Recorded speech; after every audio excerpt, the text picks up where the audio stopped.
Donc, bonjour à tous, je suis le professeur Julien Mézel, je suis l'assesseur du second cycle et je vais vous faire un diaporama commenté puisque peu d'entre vous se sont déplacés hier à la réunion de présentation de la réforme du second cycle qui était prévue pour les chefs de clinique. Pourtant, les choses qui ont été dites sont importantes pour la suite de l'année. Donc, la réforme du second cycle, les principes de cette réforme, c'est les approches par compétences. On ne va plus uniquement évaluer les connaissances sous la forme de QCM et de dossiers progressifs de nos étudiants, mais on va étudier et évaluer leur savoir-agir complexe, c'est-à-dire leurs compétences, qui prennent appui, donc, comme vous voyez sur la définition, sur la mobilisation et la combinaison efficace d'une variété de ressources internes et externes à l'intérieur d'une famille de situations. Donc tout ça, ça a pour objectif d'évaluer leur développement du raisonnement clinique, d'étudier leur capacité à résoudre des problèmes et bien sûr de valoriser un peu plus les apprentissages réalisés en stage. Donc, la première information importante, c'est qui est concerné par cette réforme. Il faut savoir que cette réforme était censée s'appliquer dès septembre de l'année dernière, mais avec la crise sanitaire, ça a été reporté. Et les phases 1 actuelles, donc ceux qui sont rentrés en septembre dernier, n'ont qu'une application partielle de cette réforme. C'est-à-dire qu'à la fin de leur second cycle, ils auront un examen national classant comme vous le connaissez déjà, avec un classement et un choix de leur spécialité et de leur ville en fonction de leur rang de classement. Il n'y aura pas d'écos pour ces étudiants-là, il n'y a pas d'évaluation de leurs compétences. La seule modification, c'est que leur évaluation portera uniquement sur le programme théorique de la réforme du second cycle. C'est-à-dire qu'on leur applique le nouveau programme théorique, mais on n'applique pas le reste de la réforme.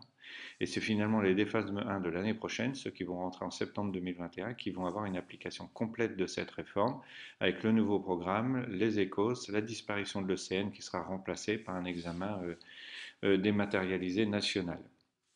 Alors en pratique, l'application, ça modifie l'organisation des cours et des stages du second cycle, ça définit un nouveau programme, on va le voir ensemble, et ça implique la mise en place des écos.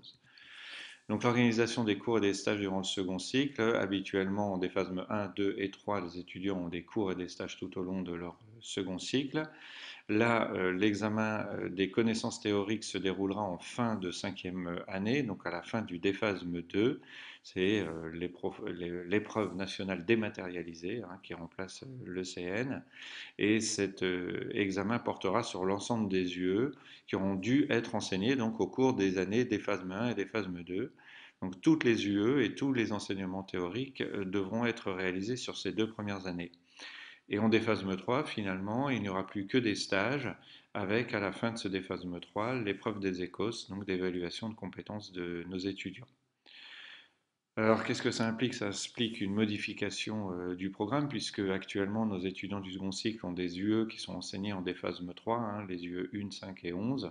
Et on a donc commencé dès cette année à les rapatrier sur les années déphasme 1 et déphasme 2, de telle manière à ce que les étudiants de l'année prochaine qui rentrent en déphasme 1 auront un cursus avec toutes les UE enseignées sur le déphasme 1 et le déphasme 2, conformément à la réforme du second cycle, de telle sorte qu'en déphasme 3, ils n'auront plus que des stages et la préparation de l'évaluation par les échos. Donc le programme pédagogique du second cycle, c'est ce nouveau programme, c'est celui qui concerne également les étudiants des phases 1 de cette année. Dans ce programme, il y a une diminution du volume des connaissances, c'est-à-dire qu'il y a en fait le même nombre d'items, quelques nouveaux items, quelques anciens items qui ont disparu, mais très peu. Mais ce qui change particulièrement, c'est qu'au sein de ces items, eh bien, il y a des sous-items qui sont apparus et qui sont classés en 3 rangs, rang A, B ou C. Le rang A étant tout ce que l'interne doit connaître pour passer en troisième cycle. Le rang B étant tout ce que tout interne de DES d'une spécialité doit connaître au premier jour de son internat. Et le rang C, c'est tout ce qui était enseigné au cours du second cycle et qui maintenant passe dans l'enseignement du troisième cycle et donc n'est pas à connaître par les étudiants du second cycle. Donc ce programme a été détaillé dans un arrêté publié en septembre dernier qui regroupe l'ensemble des items avec une définition mais qui ne précise pas pour chacun de ces items les rangs A et les rangs B. Pour cela, il faut aller sur le site de cides.unes.fr où vous retrouvez les items de connaissances. Et si vous cliquez sur ces items de connaissances, vous aurez l'ensemble des items qui sont attendus dans le programme. Et on prend ici l'exemple de l'item 331 qui est donc l'arrêt cardio-circulatoire. Et vous voyez qu'il y a tout un ensemble de sous-items qui détaillent les connaissances attendues pour l'étudiant avec un classement en rang A ou rang B. Vous ne voyez bien entendu pas de rang C puisque c'est sorti du programme et donc il faut déduire que tout ce qui n'est pas dans ce rang A et ce rang B fait partie du rang C et donc n'est plus à enseigner au cours du second cycle.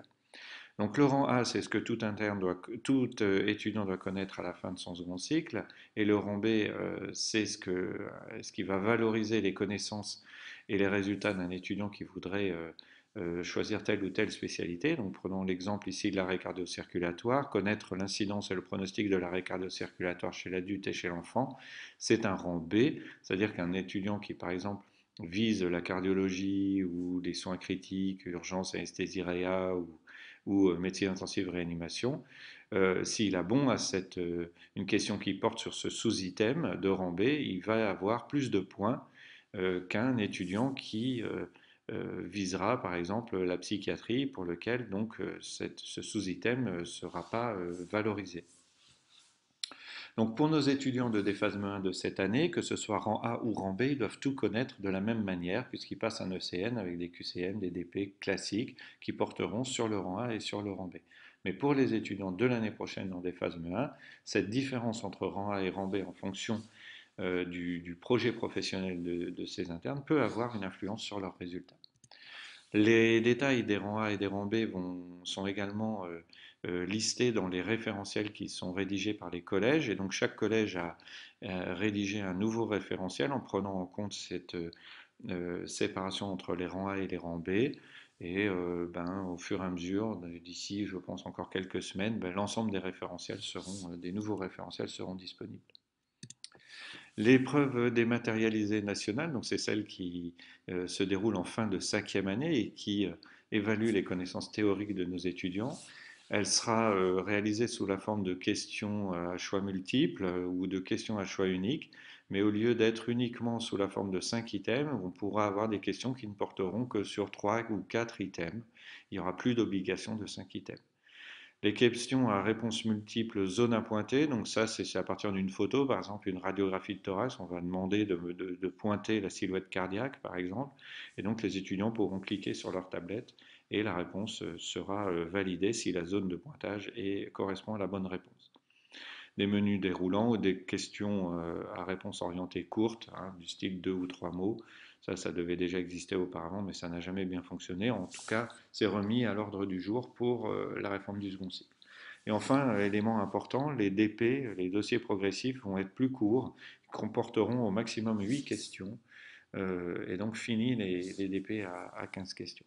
La LCA, en revanche, pour elle, rien ne change, c'est l'usage des mêmes formats.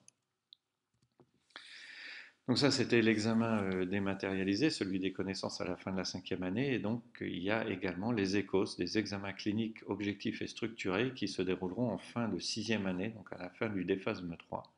Et c'est particulièrement ces ECOS qui participent à l'évaluation des compétences de nos étudiants. Donc ces compétences, elles ont été listées avec 11 domaines de compétences, hein, il n'y a rien de très original, avec des attendus d'apprentissage. Et pour chacun de ces attendus d'apprentissage, donc on relie un ou plusieurs des 11 domaines de compétences. Peu importe, ce qui est le plus important finalement à connaître pour comprendre cette évaluation des compétences, c'est qu'il y a une liste de 300 situations cliniques de départ qui vont en fait être le point de départ d'ateliers sur lesquels les étudiants vont devoir travailler. Donc vous voyez que ces situations cliniques de départ, c'est très vague hein, et très logique, c'est douleur abdominale, asthénie, etc., bouffée de chaleur, et qui vont donc constituer des points de départ pour des mini-scénarios. Par exemple, devant une douleur abdominale, faites l'interrogatoire d'un patient qui vous consulte pour des douleurs abdominales apparues depuis 3 jours. Voilà. Ça, c'est un exemple d'ECOS. Donc ces situations de départ, elles sont également listées dans le site cides.unes.fr. Vous pourrez retrouver et les consulter également. Les échos, en quoi ça consiste? Alors, je ne vais pas rentrer dans le détail puisque vous allez avoir une formation aux échos à Simu Santé les 1er et 15 mars prochains. Donc tout ça vous sera particulièrement détaillé. Mais en gros, les étudiants vont passer les uns derrière les autres dans des stations qui constituent en fait des mini-ateliers au cours desquels ils vont être évalués sur une ou deux compétences. Donc dans ces ateliers, ils auront par exemple à réaliser un électrocardiogramme, ou ils auront à réaliser l'interrogatoire d'un patient qui vient pour douleur thoracique, ou ils auront réalisé une suture, ou mettre une blouse stérilement, et ils seront donc observés par des enseignants qui vont, à partir d'une grille d'évaluation préétablie, noter cet étudiant sans jamais intervenir dans